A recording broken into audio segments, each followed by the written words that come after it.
40대 초반의 여자입니다. 저희 집안에서 일어난 일에 대해 이야기를 하고 싶어서 이렇게 사연을 보냈습니다. 시아버지가 운영하시는 공장이 1년 전에 지방으로 이사를 가게 되면서 저희 시어머니와 시아버지는 주말 부부로 지내고 계셨습니다. 그렇다 보니 시아버지께서 평일 동안 홀로 지내실 시어머니 걱정을 많이 하셨는데 특히 식사 부부에 대한 걱정을 가장 많이 하셨어요. 저 역시도 시아버님과 마찬가지로 그 부분에 대한 걱정이 많았습니다. 왜냐하면 평소에 시어머니가 요리를 잘 하지 않으시거든요. 사실 정말 솔직하게 말씀드리자면 요리를 못 하십니다. 그래서 항상 식사 준비는 시아버님이 담당하셨고요. 혼자 고민하시던 시아버님은 지방으로 내려가시기 전에 저를 따로 불러서 말씀하셨습니다. 내가 다른 건 걱정이 되지 않는데 내 시어머니 식사 부분이 제일 마음에 걸리는구나. 그래서 내가 그 부분을 좀 신경 써줬으면 좋겠다. 라고요. 심지어 부탁을 하시면서 필요한 곳에 쓰라면서 용돈까지 주셨습니다. 시아버님의 용돈까지 주시면서 부탁하시는데 거절할 며느리가 어디 있겠습니까? 저는 시어머니 식사 부분을 열심히 챙겨드렸습니다. 만약 집이 가까우면 매일 시댁으로 가서 식사를 직접 챙겨드렸을 텐데 시댁이랑 저희 집이 차로 20분 거리라 매일 갈 수는 없었어요. 그래서 한 번에 반찬을 해서 시댁에 가져다 드리면 시어머니가 알아서 식사를 차려 드셨습니다. 그러던 어느 날이었습니다. 그날도 어김없이 마른 반찬 몇 가지 해서 시댁으로 향했습니다. 시댁 비밀번호를 이미 알고 있으니까 굳이 벨을 누르지 않고 그냥 알고 있으니까 굳이 벨을 누르지 않고 그냥 제가 알아서 문을 열고 들어갔습니다.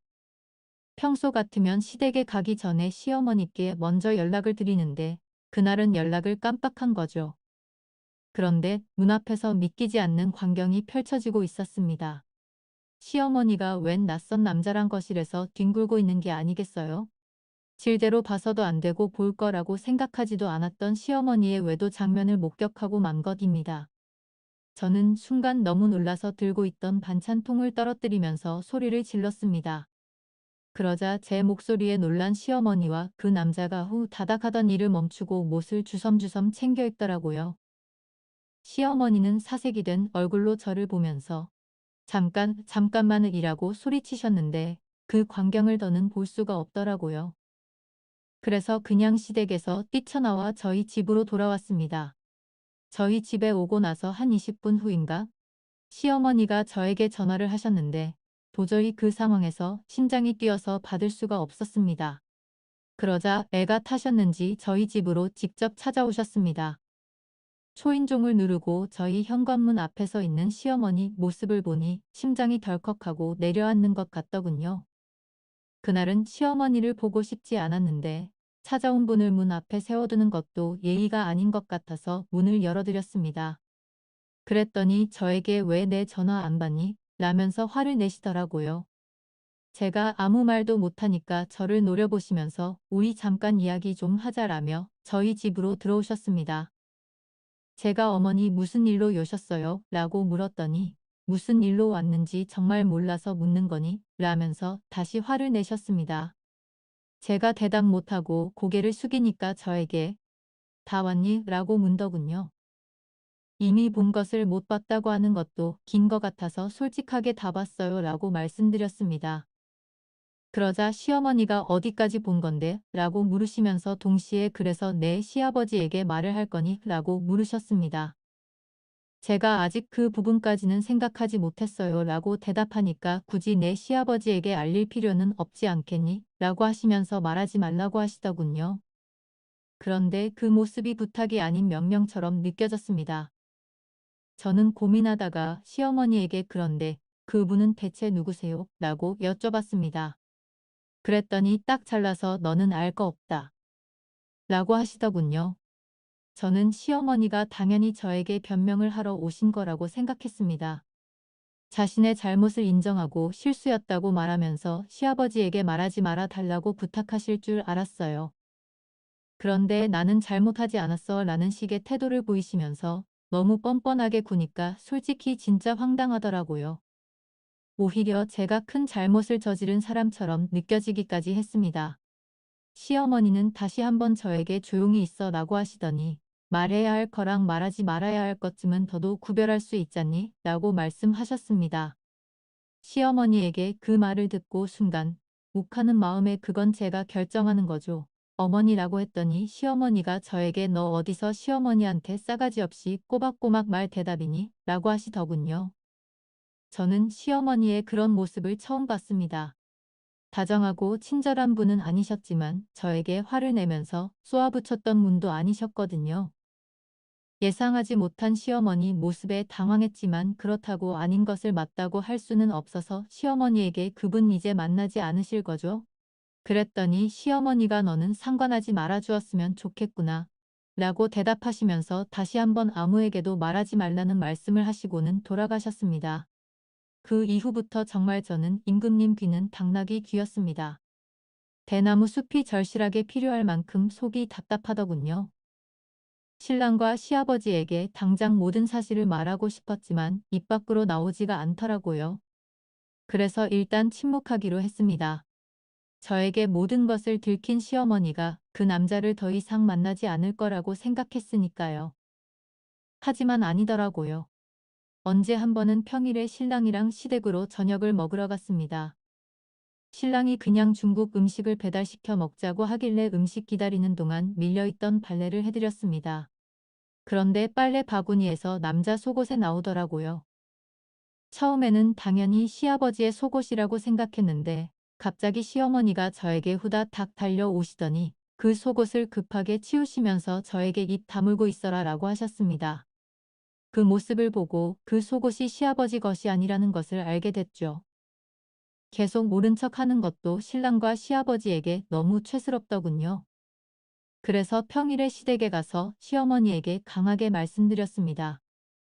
어머니, 아버님이 아시기 전에 그만 정리하세요. 이러시는 거 신랑이랑 아버님에게 미안하지도 않으세요? 라고요. 너만 입 다물고 있으면 우리 아들이나 신랑이 절대 알 리가 없을 텐데 무슨 걱정을 하는 거니? 라고 하시더니 아니 근데 시어머니한테 버님에게 못하는 소리가 없구나. 너 저번부터 내 약정이라도 잡은 사람처럼 계속 건방지게 구는데 조심해라. 아무리 내가 너에게 좋지 못한 모습을 보였어도 나는 내 시어머니야 라면서 화를 냈습니다. 저는 시어머니에게 그럼 그분이 대체 누구인지만 말씀해달라고 했는데 역시 알 거 없다고 하시면서 거질하셨습니다. 그층 되니 시어머니가 바람을 피우고 있는 상대가 누구인지 너무 궁금하더군요. 하지만 알 길이 없으니 답답했죠. 그러던 중 주말에 집으로 오신 시아버지께서 간만에 친구들을 만나 술 한잔 하셨습니다. 저랑 신랑은 시댁에서 시아버지를 기다렸고요. 잠시 후에 얼큰하게 취한 시아버지가 오셨습니다. 그런데 시아버지 친구분이 술에 취한 시아버지를 데려다 주셨는데 글쎄 그 친구분이 바로 시어머니랑 바람을 피운 그 남자가 아니겠어요? 얼굴을 마주하는데 너무 놀랐습니다. 그분도 저를 알아보셨는지 급하게 시선을 피하시더라고요. 시어머니도 제 눈치를 보시면서 그 친구분에게 빨리 돌아가라고 하셨습니다. 영청난 충격이었죠. 제가 다음 날에 시아버지에게 어제 데려다 주신 친구분이랑 많이 친하냐고 물어보니 중마고우가 따로 없지. 국민학교 때부터 같이 놀던 고향 친구야 라고 하더군요. 저는 아무래도 안 되겠다고 생각해서 시어머니에게 아버님 친구분이랑 그만 정리하시라면서 다시 한번 강하게 말씀드렸습니다. 이건 아버님께도 저희 신랑에게도 큰 상처가 될 거라고 하면서요. 그때는 시어머니도 생각이 좀 바뀌셨는지 잠시 고민하시더니 한번 생각해 보겠다고 하셨습니다. 확실하게 정리하겠다는 대답이 아니어서 좀 찜찜하기는 했지만 생각해 보겠다고 하시니 저도 일단 알겠다고 대답했습니다. 그런데 엄청난 사건이 일어나고 말았습니다. 어느 날 신랑이 퇴근 길에 족발 2개를 사면서 저에게 전화를 했습니다. 집에 오는 길에 시댁에 들려서 시어머니에게 족발만 전달해 주겠다고요. 저는 알겠다며 전화를 끊었습니다. 그리고 신랑을 기다리면서 저녁 식사 준비를 했죠. 그런데 잠시 후에 신랑이 저에게 전화를 해서는 지금 당장 시댁으로 오라는 겁니다. 제가 신랑에게 무슨 일인데 그래? 라고 물었더니 흥분된 목소리로 일단 좀 와 라면서 전화를 끊었습니다. 왠지 불길한 예감이 들어서 급히 시댁으로 향했습니다. 비밀번호를 누르고 급하게 시댁으로 들어갔더니 소파에 앉아있는 시어머니와 낯선 남자의 모습이 보였습니다. 그리고 두 사람을 노려보며 서 있는 신랑의 모습이 보였어요. 신랑이 집어 던졌는지 거실 바닥은 족발로 인해 난장판이 되어 있었고요. 제가 그 광경을 보자마자 신랑에게 무슨 일인데 그래? 라고 물으니 시어머니가 그 낯선 남자분이랑 거실 바닥에서 또 뒹굴고 계셨다는 겁니다. 그 모습을 목격한 신랑은 족발을 집어던지면서 그 남차의 멱살을 잡았고 시어머니는 신랑에게 그만하라면서 스리를 고래고래 쳤답니다. 제가 시어머니에게 저 남자분은 또 누구세요? 라고 물으니까 신랑이 똑또라고 그럼 다른 남자가 또 있다는 거야? 라고 목더군요. 이렇게 된 마당에 더 숨기는 것도 아닌 것 같아서 신랑에게 솔직하게 다 말했습니다. 그랬더니 신랑이 시어머니에게 아버지 친구분이요. 지금 제정신이세요? 라고 소리치면서 그럼 저 남자는 또 누구예요? 라고 물었습니다. 근데 그 순간 시어머니 옆에 있던 남자가 벌떡 일어나더니 나 말고 딴 놈이 또 있는 거야? 라고 하면서 시어머니에게 화를 내는 게 아니겠어요? 시어머니는 내가 다른 남자가 어디 있어? 라고 하면서 변명을 하셨고 그 남자는 그럼 저 며느리 말은 대체 뭔데? 계속 시어머니에게 따져 물었습니다. 아비 규환이 따로 없었죠. 결국 보다 못한 신랑이 똑같이 잘못해놓고 어디서 지금 큰 소리를 내세요? 라고 했더니 그제야 두 분 모두 조용히 하시더군요. 일단 상황을 정리하기 위해 신랑은 그 남자를 먼저 돌려보냈습니다. 그리고 혼자 남은 시어머니에게 방금 저 남자는 대체 누구냐고 물었습니다. 하지만 시어머니는 입을 굳게 다문 채 대답하지 않았습니다. 침묵으로 일관하는 시어머니에게 화가 난 신랑이 지금 당장 아버지한테 다 말씀드려요 라고 하니까 시어머니가 손사래를 치면서 안 돼요 그전 안 돼요 라고 하셨습니다. 그런 시어머니에게 그림 저 남자가 누군지 말씀하세요 라고 하니까 그제야 어럭해진 진이 남편 이라고 대답하셨습니다. 진숙이라는 이름을 듣고 저희 부부는 기함했습니다. 진이라는 분은 시어머니 친구분이십니다. 고등학교 때부터 친구였던 두 분은 해마다 온천 여행을 다녀오실 정도로 사이가 좋습니다. 당연히 시아버님과 저희 부부도 진숙 어머니를 알고 있고요. 심지어 진숙 아주머니는 저희 부부가 결혼할 때 거액의 축의금까지 주셨습니다. 그런 친구분의 남편과 시어머니가 바람을 피웠다는 사실을 알고 나니 경악스럽더군요. 신랑은 시어머니에게 진숙이 아줌마 남편분이요. 어머니, 정말 미치신 거예요? 라고 말하면서 진숙이 아줌마에게 미안하지도 않느냐고 물었습니다. 당연히 미안하지라고 대답하시면서 결단코 본인이 먼저 꼬드긴 게 아니라고 했습니다. 자신은 가만히 있는데 언제부턴가 진숙 아주머니 남편이 먼저 연락을 했대요. 한 번만 만나자고요. 싫다고 했는데도 스토커처럼 따라다녔답니다. 그래서 한 번 만나준 거라고요. 그 말을 듣고 신랑이 어이없다는 듯이 웃으면서 한 번 만나준 사람이랑 거실 바닥에서 그러고 계셨어요. 라고 말하니 그건 술김에 저지른 실수고 다 술이 문제지요 라고 하셨습니다. 신랑이 시어머니에게 이제 어쩌실 거예요? 계속 만나실 거예요? 라고 물으니 대답은 하지 않고 신랑 손을 잡으면서 내 아버지한테는 말하지 않을 거지? 신랑은 그런 시어머니 손을 뿌리치면서 이런 상황에서도 아버지를 계속 속이고 싶으세요? 라고 했습니다. 시어머니는 속이는 게 아니라 굳이 말하지 않아도 될 부분이라며 변명을 늘어놓았고요. 제가 너무 궁금해서 시어머니에게 도대체 왜 계속 바람을 피우시는 거냐고 물었더니 눈물을 흘리시면서 사랑받고 싶었다고 하셨습니다. 아버지는 무뚝뚝해서 애정 표현도 잘해주지 않는데 다른 남자들은 애정 표현을 많이 해줬다고요. 그러면서 처음에는 당연히 안 된다는 생각에 마음을 정리하려고 노력해봤는데 잘 안 됐다고 하셨습니다. 사랑받는 기분이 좋아서 도저히 정리할 수가 없었다고요. 그러자 신랑이 그래도 이건 아니죠. 제가 마지막으로 기회를 드릴게요. 오늘부로 모두 정리하세요. 그럼 아버지께는 말씀드리지 않을게요. 라고 말했습니다. 시어머니는 안도의 숨을 내쉬면서 당연하지. 내가 또 이러면 진짜 사람이 아니다 라고 하셨습니다. 그날 이후로 신랑이 시어머니에게 많은 실망을 한 것 같았습니다. 충격도 크게 받은 것 같았고요. 아버지에게 정말 비밀로 해야 하나 싶어서 제가 은근 슬쩍 신랑에게 아버님께는 역시 비밀로 해야겠지 라고 물었더니 아버지를 위해서라도 그러는 게 좋을 것 같아 라고 하더군요. 저희 부부가 이 모든 일을 비밀로 한 것은 어디까지나 시아버님을 위해서였습니다. 시아버님이 충격받는 모습을 보고 싶지 않았으니까요. 하지만 영원한 비밀은 없더군요. 주말에 가족들과 시간을 보내고 있는데 시아버지가 신랑에게 전화를 하셨습니다. 시아버님 전화를 받은 신랑은 지금 당장 갈게요 라고 대답하고는 전화를 끊었습니다. 그리고 서둘러 나갈 준비를 했죠. 제가 무슨 일 있어? 라고 물으니 심각한 표정으로 어머니가 집을 나간 것 같아 그 말을 듣고 저도 준비를 하고 신랑이랑 불이 나게 시댁으로 갔습니다. 시댁으로 가면서도 사실이 아니길 바랐는데 도착해서 보니 정말 시어머니 짐이 없는 겁니다. 신랑이 사실을 확인한 후에 시어머니에게 전화를 해봤지만 받지 않았습니다. 그런데 그때 시아버님 핸드폰이 울렸습니다. 전화를 받으신 시아버지께서는 걔도 집을 나갔다고? 이게 대체 무슨 일이야? 라고 하시더니 본인이 한번 알아보겠다고 하시면서 전화를 끊었습니다. 시아버님이 전화를 끊자마자 신랑이 무슨 일이냐고 물으니까 시아버님 친구분도 집을 나가셨답니다. 그래서 그 사실을 알게 된 친구분 아드님이 시아버님에게 전화한 거고요. 눈치가 빠르신 시아버님이 저희 부부에게 혹시 두 사람이 같이 도망간 거냐라고 물으셨습니다.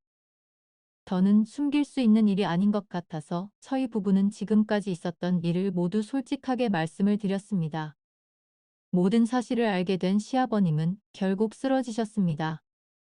아내가 진숙 아주머니의 남편분도 모자라 본인의 중마고우와도 바람이 났는데 쓰러지지 않는 게 이상한 거죠. 당연히 친구분 가족들도 사실을 알게 됐습니다. 그 친구분 아들이 식아버지가 입원해 계신 영원에 찾아와 난리를 피우면서 홀로 계신 자기 아버지를 먼저 꼬드긴 것은 분명 저희 시어머니일 거라고 했습니다. 순진한 자기 아버지가 그런 짓을 먼저 할 리가 없다면서요. 그 말을 들은 신랑이 흥분하면서 손바닥도 마주쳐야 소리 나는 거질라고 소리를 질렸고 급기야 두 사람은 말다툼까지 벌였습니다. 제가 다 나가라고 하면서 두 사람을 쫓아내지 않았다면 아마 몸싸움까지 벌였을 겁니다. 시아버지께서는 저희 부부에게 절대 시어머니를 찾지 말라고 하셨습니다. 그리고 들어서 어떻게 살든 신경 쓰지 않겠다고 하시면서 저희에게 앞으로 그 여자다고 하시면서 저희에게 앞으로 그 여자는 죽은 사람이야. 그러니 너희도 죽은 사람이라고 생각하고 그냥 살아라라는 말씀을 하셨습니다. 하지만 저희 신랑은 그게 신나요. 당연히 어머니를 찾게 되죠. 신랑은 정말 매일같이 시어머니에게 전화했습니다. 받지 않을 거라는 걸 알면서도요. 그렇게 한 달 정도 지났을 무렵인가 회사에 있던 신랑이 저에게 전화해서 시어머님을 찾았다는 소식을 알려왔습니다. 제가 어떻게 찾았다고 했더니 시아버님이 알려주셔서라고 하더군요. 그러면서 지금 시어머님을 데리러 가고 있다고 했습니다. 그로부터 몇 시간 후에 신랑이 시어머니를 모시고 집으로 왔습니다. 한 달 만에 다시 만난 시어머니는 형색이 말이 아니더군요. 시어머니가 제 눈치를 보시더니 일단 먼저 씻고 싶다고 하셨습니다. 그래서 저는 시어머니를 욕실로 안내해드렸습니다. 어머니가 씻으시는 동안 저는 신랑에게 상황을 물어봤습니다. 그러자 신랑이 한숨을 내쉬면서 말해주더라고요. 시어머니와 도망간 친구분께서 사죄를 하기 위해 시아버님에게 전화를 했답니다. 그런 친구에게 시아버님은 시어머님이 다른 남자와도 바람을 피우고 있었다는 사실을 말한 거고요. 모든 사실을 알게 된 친구분은 경문하면서 자신들의 위치를 알려줬답니다. 그 후에 시아버님이 신랑에게 전화해서 나는 내 엄마가 어디 있든 상관없는데 가 걱정하는 것 같아서 알려주마라면서 위치를 알려줬고요. 신랑은 씻고 나온 시어머니에게 정말 불같이 화를 냈습니다. 대체 무슨 생각으로 그 친구분이랑 도망을 간 거냐고 물으면서요. 그리고 덕분에 시아버님이 병원에 며칠 동안 입원하셨다는 말로 전했습니다. 시어머니는 눈물을 흘리시면서 사랑받고 싶었을 뿐인데 그게 그렇게 큰 잘못이니? 라는 말을 하셨습니다. 그 말을 듣고 신랑이 날뛰면서 그게 대체 무슨 소리세요? 그래서 지금 아무 잘못도 없다는 말씀이세요? 라고 물었더니 그런 뜻은 아니라 라고 하더니 한숨을 크게 내쉬면서 그래 다 내 잘못이다. 이제 다시는 그러지 않으마. 그 사랑이랑도 이미 정리 끝냈어. 시어머니가 돌아오신 걸 알게 된 시아버지가 저희 집으로 오셨습니다. 그리고 시어머니랑 대관 싸우셨죠. 시아버지께서는 시어머니에게 도대체 무슨 생각으로 그런 짓을 저질러? 애를 보기에 부끄럽지도 않아? 나이 먹고 이게 무슨 추태야 라고 소리를 치셨습니다.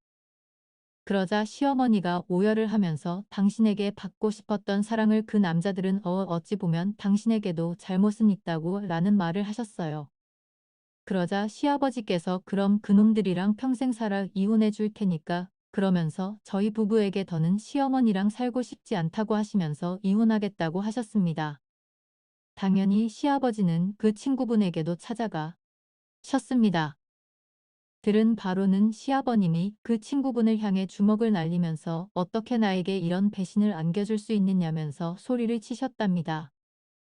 그 친구분은 시아버지 앞에 무릎을 꿇으면서 용서를 비셨고요. 하지만 시아버지는 용서해주지 않고 다시는 연락하지 말라는 말만 남기고 돌아오셨대요. 그리고 그 친구분 가족들도 저희 집에 찾아와 난리를 피웠습니다. 친구분 아드님이 저희 시어머니에게 도대체 우리 아버지에게 무슨 짓을 하신 거예요? 도대체 무슨 짓을 하셨길래 순진한 우리 기기 그런 말도 안 되는 짓을 하신 거냐고요 라며 따져 묻더군요. 그러자 시어머니께서 적반하장으로 내가 무슨 짓을 해? 남녀가 만나다 보면 그런 일이 일어들 수도 있는 거지. 그리고 내 아버지가 나를 먼저 유혹한 거야. 유부녀인 나에게 먼저 접근한 건 내 아버지라고 라는 말을 하셨습니다. 그 말을 듣고 그 친구분 아드님이 엄청 회를 내면서 저희 집을 난장판으로 만들려던 것을 저랑 신랑이 가까스로 막았습니다. 당연히 진속 아주머니도 모든 사실을 알게 됐습니다. 저희 집에 찾아오신 진숙 아주머니는 시어머니의 머리채를 잡았습니다. 그 바람에 집 안이 또 한 번 발칵 뒤집어졌죠. 진숙 아주머니는 시어머니를 상간녀로 고소하고 싶지만 저희 신랑과 시아버님 얼굴을 봐서 참겠다고 했습니다. 이런 상황 속에서 나는 잘못 없다라는 듯한 태도를 보이시던 시어머니는 시아버지가 이혼 서류를 가지고 오시니까 그제야 잘못을 비셨습니다. 하지만 소용없는 일이었죠. 시아버지께서는 저희 부부에게 다시는 올라 오지 않을 거라는 말씀을 남기시고는 자신의 짐을 모두 챙겨서 아예 지방으로 가셨습니다. 당연히 저랑 신랑은 아버님이 사시는 지방까지 내려가서 말렸지만 이미 돌아선 시아버지를 설득할 수는 없었습니다. 솔직히 시아버지 입장에서 생각하면 당연한 일인 것 같습니다. 결국 신랑이 포기하더군요. 시어머니에게 그만 시아버지랑 이혼하라고 했습니다. 하지만 시어머니는 끝까지 싶다며 고집을 부리셨어요. 신랑이 왜 계속 아버지랑 이혼하지 않으려는 거냐고 물어봤더니 시어머니가 너무도 당당하게 그냥 이렇게 이혼하면 본인이 유책 배우자가 되어서 위자료를 원하는 만큼 받을 수 없다고 하시더군요. 그 말을 듣고 너무 놀랐습니다. 시어머니가 자신의 잘못을 모두 인정하고 다시 시아버지랑 잘 지내보려는 줄 알았거든요. 그런데 이혼하지 않으려는 이유가 위자료 때문이라니. 신랑도 그 말을 듣자 기가 막히다는 표정을 지으면서 어떻게 그런 말을 아무렇지도 않게 하실 수 있으세요? 이런 말씀 드리고 싶지는 않은데 어머니는 정말 인간도 아니에요. 신랑의 그 말에 시어머니가 날뛰면서 어떻게 엄마한테 그런 말을 하느냐고 화를 냈지만 저는 신랑을 누구보다 이해합니다. 그 이후 시어머니는 시댁에서 버티셨습니다. 왜 이혼 서류에 도장 찍지 않느냐는 시아버지의 말도 무시하면서요. 그리고 저에게 매일 전화해서 먹을 반찬이 없으니 반찬 좀 가져달라고 했습니다. 아주 난감했습니다. 마음 같아서는 신랑처럼 모른 척 지내고 싶은데 시어머니라서 그럴 수가 없더라고요. 고민하다가 신랑에게 의논했더니 반찬 가져주지 말라고 하더군요. 그러면서 저에게 아무도 뭐라고 하는 사람 없으니까 당신도 그냥 모른 척하고 살아. 죽은 사람이라고 생각해 시아버지도 역시 저에게 같은 말씀을 하셨습니다. 어느 날 저에게 전화하셔서 마치 알고 있었다는 듯이 그 여자가 너한테 반찬 가져달라는 소리는 안 하디? 라고 물으셨어요. 제가 안 그래도 계속 반찬 가져다 달라고 하셔서 난감해하고 있어요 라고 대답했더니 신경 쓰지 말라고 하셨습니다. 그냥 연고 살라고요. 시아버지께서도 그렇게 말씀을 하시니 제가 더 이상 신경 쓰지 않아도 되겠더라고요. 그래서 시어머니의 전화를 무조건 무시했습니다. 저에게 문자로 욕설을 보내셔도 그냥 무시했어요. 그랬더니 더 이상 저에게 연락하지 않으시더군요. 하지만 시어머니는 여전히 정신 차리지 못했습니다. 그 친구분 아드님이 저희 집으로 찾아와서 사정을 하더라고요. 제발 우리 시어머니가 그 친구분에게 연락하지 못하게 해달라고요. 그 친구분이 이제는 연락하지 말라고 아무리 말해도 계속 찾아오고 연락을 한답니다. 그 말을 듣는데 제 얼굴이 화끈거리더군요. 신랑은 그 아드님에게 우리랑은 이제 상관 없는 사람이라고 했지만 모른 척할 수는 없나요 더라고요. 신랑이 시아버지에게 전화해서 이혼 소송을 해서라도 하루빨리 시어머니랑 이혼해달라고 부탁했습니다. 시어머니랑 정말 아무 상관없는 사람처럼 살고 싶다면서요.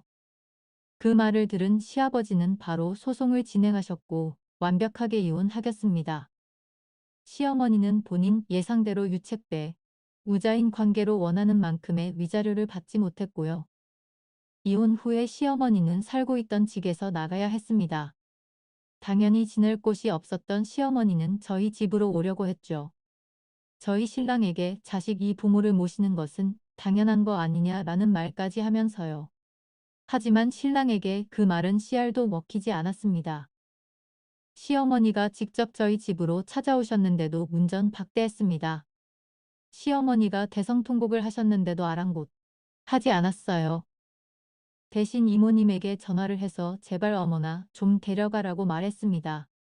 그래서 그날 저녁에 이모님이 오셔서 시어머니를 데려갔습니다.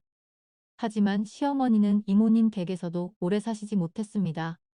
이모님 가족들이 시어머니가 왜 이혼을 당하셨는지 이유를 알게 된 날을 하여 시어머니를 당장 내보내라고 난리를 피웠답니다.